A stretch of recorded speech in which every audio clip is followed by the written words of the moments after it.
to another episode of Burn the Wagon, where we're here to burn the wagon that is patriarchy, capitalism, and colonialism. Today my guest is Keshav, and then pronounce your last name for me. Batish. Batish. So we're going to have a conversation about him and growing up in Santa Cruz as one of the not many Indian families, and a bunch of other stuff. So yeah, we'll get this conversation started with Keshav Batish. Where are you from? And yeah, we'll go from there. Okay. Born and raised here in Santa Cruz, but my family is from northwest India, and from a area called Punjab, and they had a few legs of immigration before they came to the U.S. or to Santa Cruz in particular. They first went to London and spent, I think, 12-ish years there, and then from there they ended up here in Santa Cruz.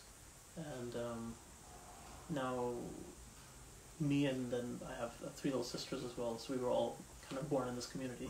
And you said before your parents met, was it here? Or in India? Okay, yeah. That's and then to London together. Wow. And all 3 of you were born here in California? All 4 of us. All 4 of you? Yeah, okay, yeah. That's cool. That's a long journey for that family, you know what I mean? Like, and you said he came here in the 80s. Yeah, so the first leg of moving came from London to here was my grandpa, and he was invited to teach Indian music at the university. Okay. And so that brought him here, and then he saw Santa Cruz. Was like, man, this is paradise. So in stages, the rest of the family moved here, and so my dad came here in 72, 73. Wow. Is there any big Indian population in Santa Cruz? Back then, it was pretty much us, and then I think there were a few other families. There were some that and I think they still do. They own the motels near Westcliff. Okay. And so that was kind of the business that got them going. I was just wondering, like, is there like a community that you guys like come together? I remember when we were last having a conversation, you said back in the day there used to be, but not as much, right? Yeah, and it's interesting. Back in the day, it was kind of happening. Mm-hmm. We'd have like religious festivals at our place. Yeah. And we'd have a bunch of families there, and my grandpa would be doing the religious rites and stuff for the ceremony and all that. Yeah. But after. I'm kind of blurry on how this all progressed, but at a certain point, more people of the different, because it wasn't just Punjabis who came here, it was Gujaratis, there were people, I think from Bengal too, so many parts of India. And when they first landed here, they were all just kind of like, we were one Gujarati family or one Punjabi family, so we were kind of forced to create our own tribe. Yeah. That was a mixture of many different. 100%. But after maybe 10 years into the 80s, there were more families of the same, so more Gujaratis came in, more Punjabis, more Bengalis, and then a lot of those social groups started to break off back into their original, just general tribe. We were speaking in broad strokes, of course, But and so after that, we kind of saw a dispersion of that social group. People started having families, and so, but that beginning period, I'd say, the early to late 70s was just like we have video of that even. And is that like these different like people that you're saying? Is that different? Just like, are they just from different cities in India, or just okay? And what is like the main religion that is practiced in India? That's tough. Or is there like just so many different ones? It's tough to say. There is like. There's been, especially recently, there's been a national kind of a nationalist movement, overtly nationalist now, even to kind of standardize India as a Hindu nation, as a nation that only speaks Hindi. But the fact is, it's like as many villages there are in India, there are as many languages. I mean, there are like, I think, some factor of 16 recognized languages in India. Wow. And even I think I'm grossly underestimating. I mean, you have Hindi, Punjabi, Sindh, Pashto, Bengali, Tamil, Telugu, Marathi, Wow. Gujarati, and there's variants of even Urdu. So and then Urdu will change. So in parts of Punjab, it's spoken differently than parts of Hyderabad, which is central south India, more like central India. But you see, and then within those languages, there's even a bigger breakdown. So a household will have certain phrases that are not spoken, or so. It's a kind of a gross underestimation to say there's like one language, and I feel like that's what's projected onto us. Just like they say, we're all. It's to even say that there is 16 languages is a broad stroke. And what is the language that you and your family speak? So it's a mixture of the places that they grew up with. Okay. So like my grandpa and grandma met in Punjab. Okay. And so my grandpa's first language actually was Urdu. Wow. So it wasn't even. How do you say that? Urdu. Urdu. Yeah. Man. And Urdu is beautiful because it's a mixture of Parsi, which is spoken in Iran. Yeah. Okay. And some. So like Persian influence, and there's also Hindi in there and some Punjabi too. Wow. And so Urdu alone is a beautiful language because I'll say words in Urdu, and then a friend who speaks Arabic is like, oh, I know those words. Whoa. Or a friend from Afghanistan is like, oh, well, some of these words are in Pashto too. So Urdu is that was like the first language my grandpa spoke, and then my grandma apparently actually taught him Hindi after the fact. Wow. And so their core languages like Hindi, Punjabi, and Urdu, and then they immigrated to Bombay post-partition, and they picked up the Bombay slang, which was the big city post-partition, especially for the film industry, which my grandpa worked in. So mixing with those friends who are like very cosmopolitan, and then more of the folksy, like a rural dialect. So the current language that we speak in the house is like mixed. It's like everything. Okay. Mixture of like Bombay slang, which is like a little bit Marathi, and then Urdu, Punjabi, and some Hindi. Wow. And grandparents are here in Santa Cruz, correct? Yeah, they immigrated here, and my grandpa lived till 2007, and my grandma until 2017. I remember us talking about that last time because you were connecting with your grandma a lot. Yes, through the language. Through the language, yeah, exactly. Correct. And would you like to talk about that again? Yeah. Sure. I mean, like it's weird how it works with indigenous languages, especially when you immigrate. Yeah. Because I feel like every person has their own way of holding on to what they do and letting go of other parts, whether consciously or not. I'd say all in a conscious way, and sometimes by without our own volition. So I understood everything that was being said in the house in our mother tongues, but it took my grandma getting older and realizing that she is she's a walking historian, and so for me, I was like, I need to connect with her now, especially before she moves on. So I started just like really, and still it's kind of a busted like system that I'm speaking, but I just started speaking to her just like with whatever sounds I had in my mind, and she would giggle and like be like, man, you're so awesome.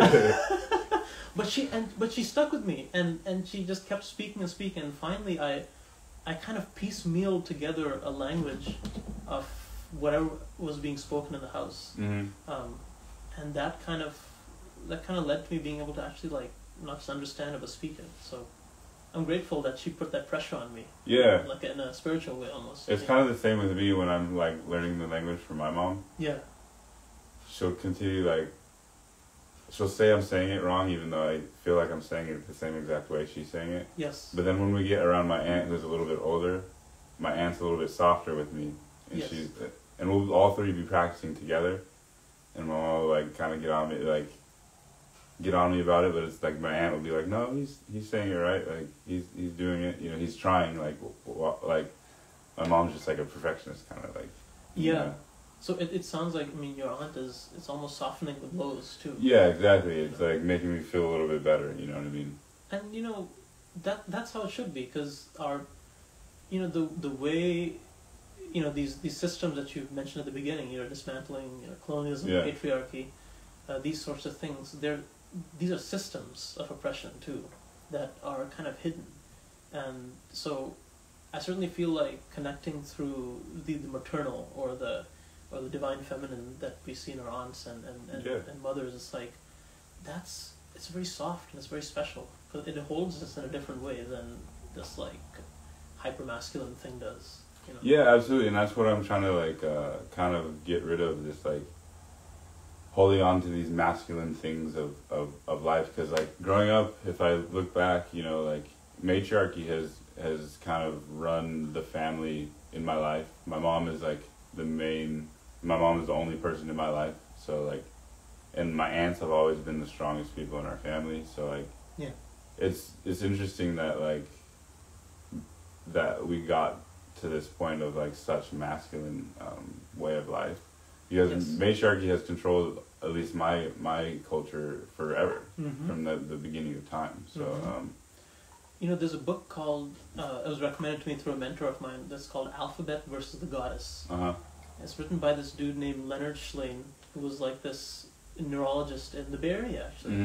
Mm-hmm. But then he got really fascinated with language and how it affects our minds, or how it's shaped our ability to communicate.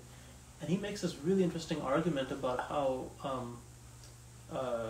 which I believe is actually, it's kind of exists in indigenous cultures already, but he brought it to the forefront in his own understanding, which was that the written language is what brought in patriarchy. That's his whole argument, and it's deep, man. Wow. Because I read this book and I was like, what is this guy saying? Because you read it at the first glance, it's like, really, the written language? But then you see that people chiming in. Yeah. Oh, fabulous. Yeah. And then you see that he has a point. Yeah. He'll be like, check this out, like the whole. He goes as far to say that patriarchy comes down to even a right-handed dominant society, because he goes down this whole rabbit hole of talking about how the right hand was typically for spears to hunt, okay. and the left hand was used to nurture, to hold the baby. Wow. And he's saying this is all under gross, again, broad strokes of saying that the left hand is the divine feminine and the right hand is the divine masculine, this was the hunter and this is the gatherer. And then he goes and then talks about left brain, right brain. Anyway, it's a really interesting book. And what's that book again? It's called Alphabet versus the Goddess. Okay, cool. Yeah. That sounds like an amazing book. I'd recommend people check it out. Awesome. And check it out, you know. Yeah. Okay, so we're also talking about you being a musician, and it being kind of handed down, you know, throughout the family. And I can't remember, was your dad the first musician or was your grandpa? Grandpa. Your grandpa. Okay. So yeah, that's how it was. Yeah. And your grandma also was a musician as well. So it's throughout the whole family. Absolutely. That's how they met. Wow. Yeah.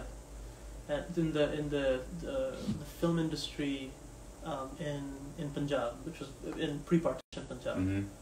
And so the music kind of it brought the two families together to it's like the metaphysical equation of 2 = 1. Mm-hmm. So those two yielded another unity. Wow. You know what I mean? That's amazing. And what were the main instruments they played? So my grandpa, both of them were vocalists. Okay.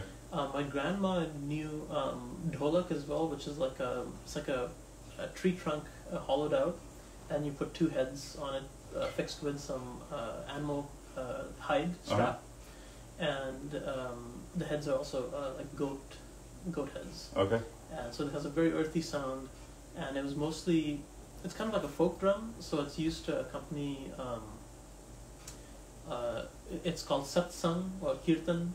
Now it's kind of whitewashed in the United States and kind of around the world, just like yoga has become. Yeah. Called kirtan or satsang, kirtan. Uh-huh. And these are, especially in the last maybe from the 13th century onward in India, they've actually been modes of resistance to these folk songs, because they also carry hidden political messages and messages that have actually been used to dismantle very oppressive religious practices like patriarchy, like Brahmanism, casteism, these kind of things. So. And are those things big in India? You know, it's funny. They'll say legally we have abolished caste. We've done all these things, but in the reality, people still can't shake their castes. You know, especially at the lower you go. Wow. So and anyway. In caste, what is that? So there's many castes in the caste systems in the world. Which another book I'd recommend is called Caste by Isabel Wilkerson. Okay. So she covers these three main caste systems in the world, saying that she's citing India as one of them, Nazi Germany, and also the United States. So these three she puts into conversation. But even reading that book really enlightened me to the fact that it's like, you know, the way these things break down. Her whole argument is that race is like the meat on the bones of a skeleton, and the skeleton's caste. So her argument is like, if you take out caste, then this whole thing falls apart. Yeah. So, but yeah, so the significance of that drum is that it to me at least symbolizes something that's more of the people and from the ground up. Yeah. You know, so she grew up in like a satsang kirtan environment, singing these songs, and the funny thing is, even coded within these songs are you know, practices of the people that then moved into a more classical genre. That my grandpa also learned from his mother, these folk songs and stuff. Wow. Okay. And because they're always sung in the house. Yeah. And then eventually, when he was, I think, 16 or 17, he found a guru, Hakim Chandan Ramcharan, out of Patiala in Punjab. And so that's where he got his classical training from, and so that was kind of their backgrounds. Wow, that's amazing. Yeah. And you said she played the drum too, is correct? Or yes. Okay, and like for me, I've heard like the native, like in indigenous culture, the drum is like connected to the heartbeat. So so I can really connect to that, like what you're saying. It's like connected to the earth, and like it's your first instrument that you really like, you really hear, you really feel. Absolutely. So yeah, that's really cool. And earlier we were talking about you playing the piano. Does anybody else in your family do that, or are you just kind of like wanting to learn that on your own? You know, my three little sisters also play. Okay. They play piano in amazing all by ear too. Mm-hmm. So they've got that in their blood, you know. Wow. And so they play like pop tunes and like R&B kind of things. Wow. Okay. And they have their bands too as well, right? Yeah, they're all working on their own music. Wow. So I'm a proud brother. That's amazing. And you said you have an upcoming show pretty soon here in Oakland, correct? Or yeah. San Francisco? Both. Okay. So October 9, the first one in San Francisco is for SF Music Day. So it's like an all-day festival, just different musics, and there's actually going to be quite a lot of Hindustani music represented. Okay. So it should be interesting. I'll be walking around to the different stages, and they kind of encourage people to listen. So that'll be the first one in the morning or afternoon, and then in the evening I'm playing at I think it's a concert series called The New Performance Traditions. It's run by this guy named Paul Drescher, and that'll be in West Oakland. Okay. At like I think 7 p.m. Cool, hell yeah! And if anybody wants to check that out, is there anywhere that there's like a flyer or a website that people can check those out? I think SF Music Day has a hashtag going around on Instagram, and New Performance Traditions I think has like an Instagram feed. Okay. But you can definitely find them online. Okay. Just the Drescher Ensemble Studio. Just checking out our next questions that we got going. Yeah. So growing up in Santa Cruz, because we know Santa Cruz is a predominantly white place. And patriarchy is like pretty big here in Santa Cruz, I feel like. How was that? Because I feel like it's not gotten any better. Yeah. Because like I'm starting to play basketball with like some kids that are like, 16, 17, and I can hear them talking about certain situations at schools, and obviously we all know the situation that happened in Aptos last year. certain situations, but like what was that like during because I know it was probably pretty bad during the 90s and growing up and stuff like that, you know. Yeah, man. I mean, it was tough. Yeah. It was tough. I mean, you know, my experience was that it kind of fell into this like, I don't know if you heard of this term called model minority. No. You know. Oh yeah. You know what I mean? I feel like it's kind of self-explanatory, like meaning yeah. Yeah. Model, yeah. Because it kind of falls in between the black-white spectrum in America. So you have the black experience, which is, it's also multifaceted. You have the white experience, and then you have this in-between space, which is kind of like the Asian American, just broad strokes again. Just generally the Asian American experience, which is like anywhere from like East Asian, certainly Chinese and Japanese immigrants on the West Coast. And then you also have the South Asian population, which now with the whole Silicon Valley thing, there's like, the pressure that I always kind of felt was that it was like I almost didn't feel like I could fail. But I have to explain that a bit, because it's not that. What I mean to say is that when I went to school, I felt like I had to perform. Okay. I had to just do really well, because there's this pressure of like, the Indian kid. This dude's he's gotta deliver the goods. Yeah. All the time. Like as education wise? Yeah. Okay. Yeah, and also like, for a long time I was really conscious about speaking the way I do. I had a heavy accent actually, until maybe junior high, and then I consciously tried to actually get rid of it. Wow. Because I felt this pressure, man. Everybody was like, they make fun of your, the way you speak, and it's like all my words had harder R's, or, to be honest, I sounded like, I listened to videos of me when I was a little kid, and I really sounded like I just got off a boat from India. And it's like, this dude is speaking some heavy duty English, with all the, and thankfully, in retrospect, I look at coming back to the language to speak my grandma, and I was able to bring back all that accent, because I never forgot it. And so all those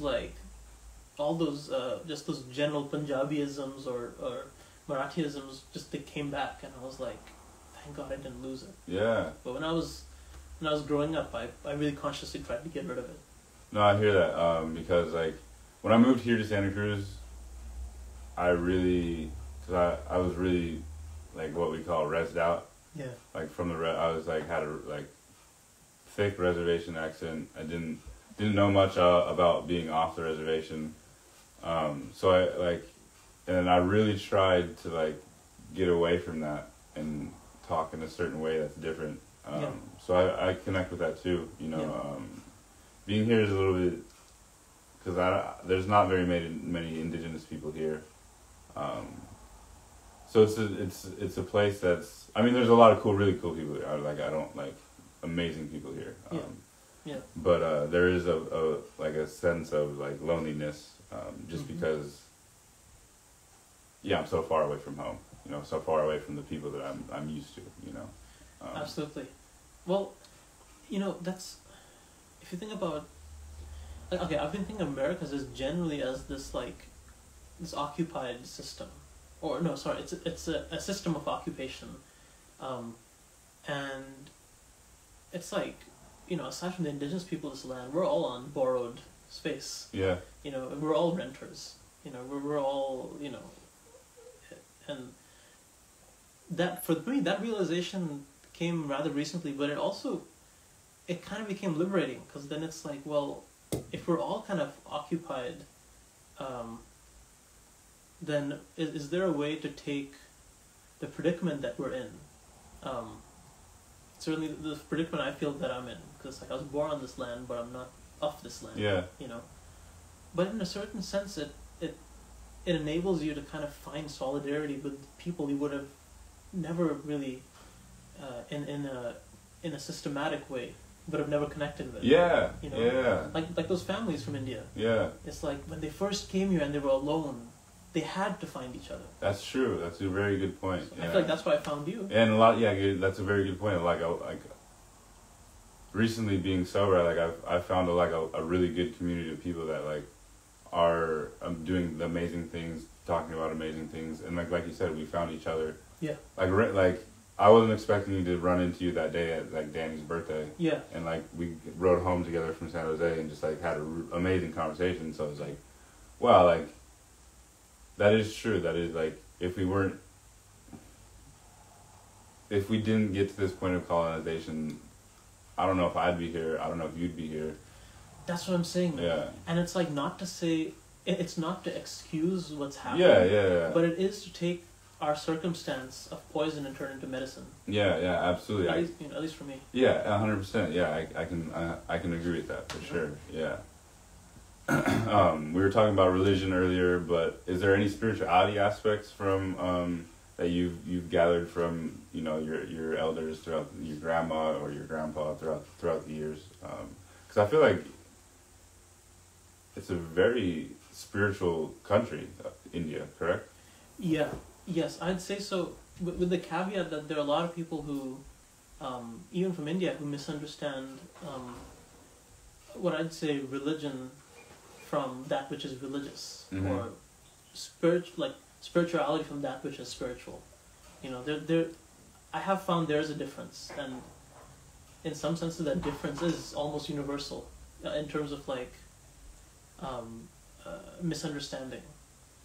So I'd say India certainly is it's a hotbed of the right ingredients that bring together these amazing people. Like you think of Krishnamurti, Mm-hmm. or Yogananda, all these swamis, and but at the same time, still there's, just like everywhere else in the world, there's still a lot of dogma that's pervasive, that kind of keeps all of our peoples almost desensitized or subdued to being able to kind of realize our full potential. So for me, like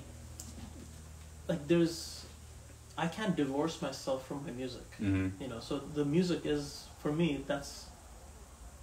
it is a path of liberation. Because it's kind of like a trickster. You can soak yourself in it, and then you can also say, oh, but it's just music. So it keeps your spirit protected.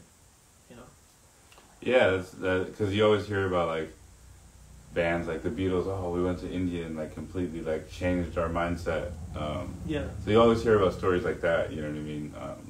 So I just like feel like, and like you said earlier, yoga has kind of just been like taken to this like, is India one of the originating places for yoga? Yeah, certainly yoga. It was developed in the South Asian area. Okay. But I mean, there's many different types of Yeah, practices. that's true. That's true. Just like languages. Yeah. It's very much similar. So, if people are ready to kind of accept that there are as many approaches as there are individuals, then maybe we can get somewhere. Yeah. With this dialogue that we're in right now. How do we really liberate people? Yeah, absolutely, and that's true. How do we change? Like we were saying, because we're here, and like I'm half white, so I'm half of a I have to like understand that, so like we're already here. We come to this point, but like you said, how do we turn this into medicine? How do we turn this into something good? How do we change these systems? Yeah, and to me, I see it like it's an individual reconciliation, Yeah. because we can't get trapped in guilt and shame. These are very low vibrating kind of things, and even this kind of like right now we're seeing, to me, what feels like an era of self-policing, where people are really being encouraged to kind of colonize themselves, which is very precarious, because it means that forgiveness is not in the equation. That forgiveness starts with forgiving yourself, and if people are not going to dig that, then man, we're in trouble.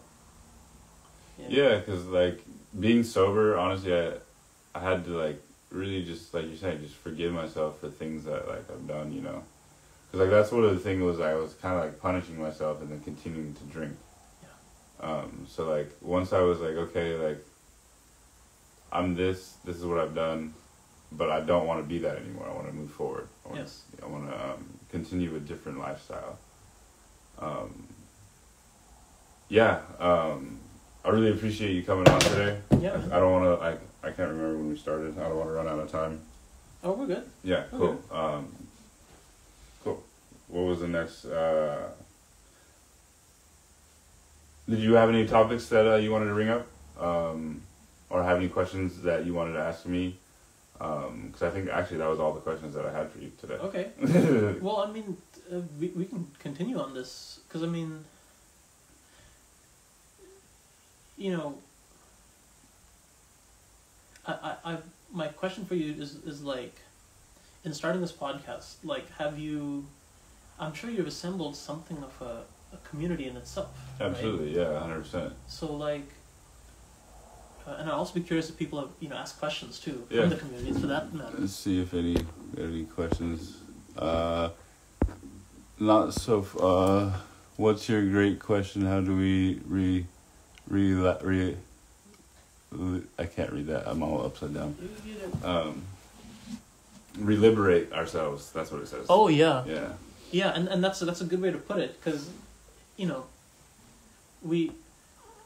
I feel like we're all born kind of liberated already, and there are systems of oppression that convince us that we're not. Yeah. And so, like, we kind of have to find our path, but it has to be like this Lakota chiefsman, David Swallow Jr. Mm-hmm. He talks about the Red Road, so it's like in Hinduism, like, they might call it like a difference between, there's a word called Gyan, mm-hmm. which means knowledge, and Dhyan, which means awareness. Gyan and Dhyan. Yeah. Yeah, so that was beautiful. Wow. See, that's what I'm saying, man. See, I'm fluent already. We can meet at these places very quickly. Yeah. Because the tongue is there. Uh-huh. So there are these differences where it's like, in the music, for example, this breaks down to swar versus shruti. So shru in Sanskrit means truth, actually, mm-hmm. and shruti literally translates to these truths of sound. Because we have to remember that in ancient practices of religious or spiritual rites, none of it was read. It was all sung. Yeah, okay. And meant to be sung together. Wow. The sound is everything. Mm-hmm. That's what they say in Vedic scripture, Nad Brahm, which means the universe is vibration. And our indigenous people, in some form or other, have been saying the same thing in many different ways. So, that's how unity is achieved, is if you're following your path in a genuine way and reconciling along the way, because nothing clear is going to be said in the way you want to say it unless you're clear or free. Mm-hmm. And eventually and the world is getting hip to this, how like liberation is not just saying I love you, it's like meaning it. Mm-hmm. And I think that's how we're going to see a re-liberation, coming back to our essential nature or essential qualities, Yeah, and like you see that a lot is like self-care things going around. Re-liberating each other. Like I agree. I was saying I love you and meaning it, because like I was afraid to say that to a lot of people for a long time. Yeah. And like even I'm trying to say it more to my guy friends. Like, mm-hmm. I love you, like, and like really mean it, because like I know some of my friends are. When I say it to them, they don't know. They're kind of, I can tell, but they're kind of thrown off. Yeah.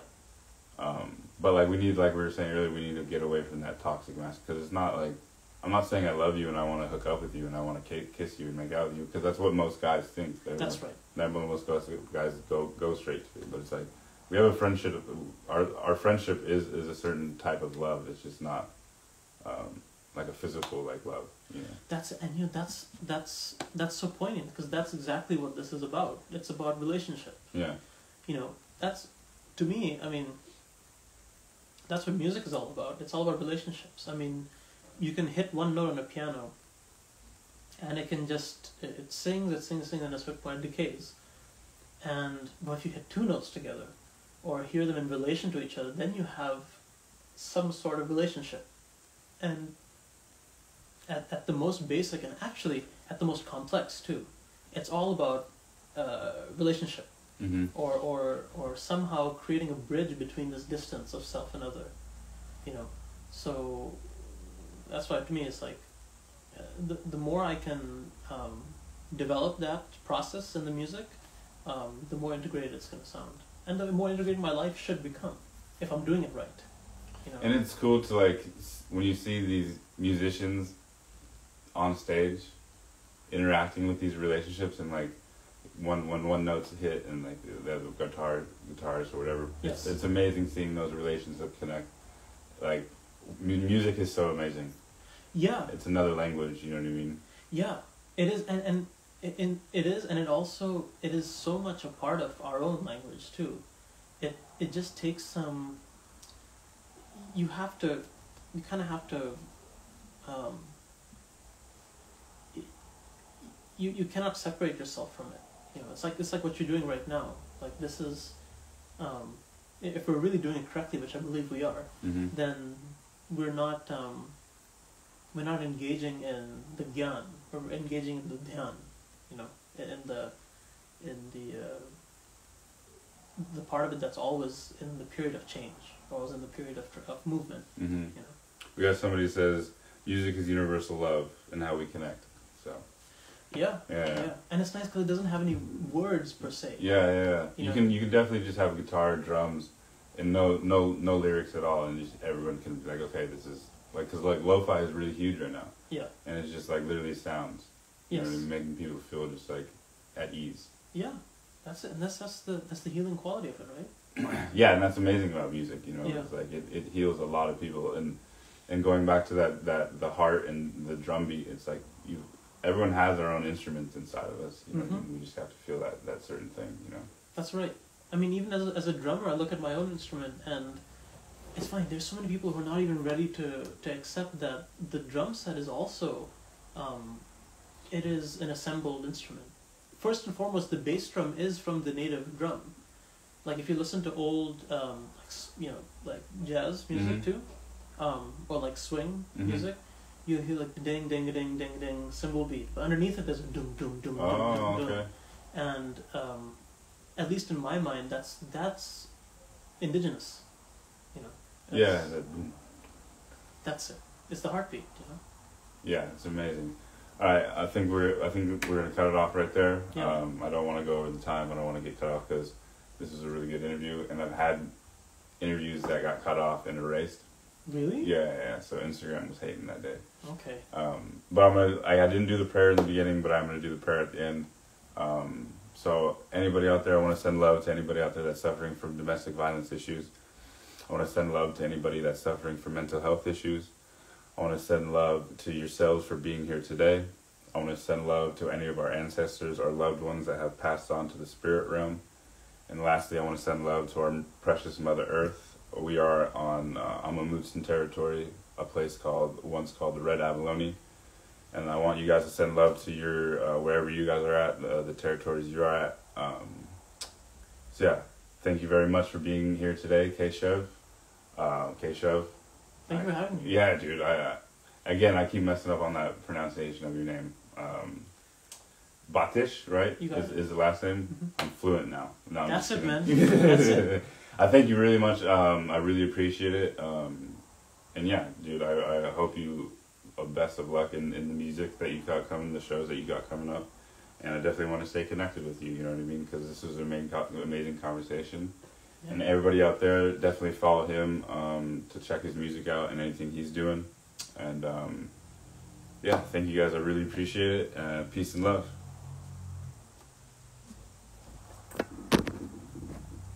They seriously cut you off? Before they have.